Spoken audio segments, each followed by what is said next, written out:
जब सुने के होई भोजपुरी गाना बस बजे के चाही गाना।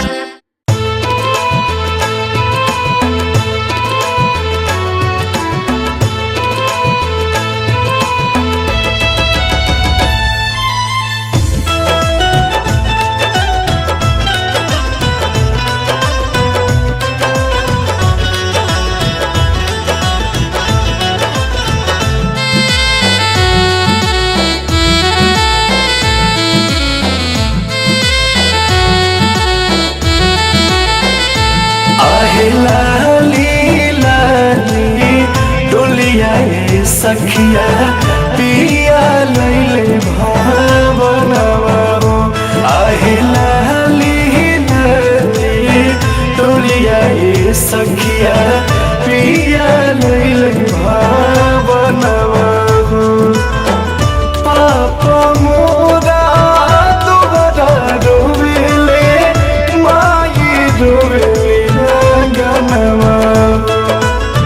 पापा मोरा दोबारा रोवेले माई रोवेले गनवा हो।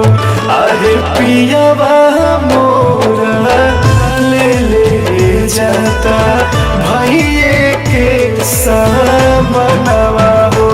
आहे लाली लाली डोलिया सखिया पिया लैले भावनवा हो।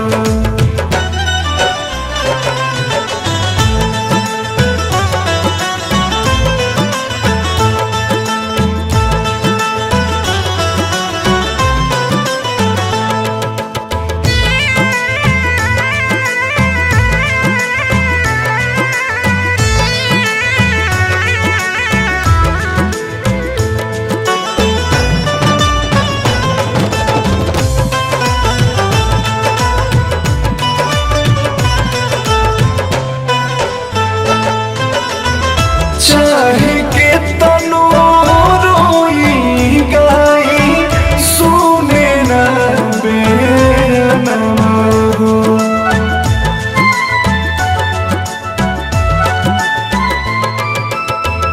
चाहे के तनो रोई गाई सुने न बेनवा हो। आज ढीठे ढीठे बहिया धई के बैठैला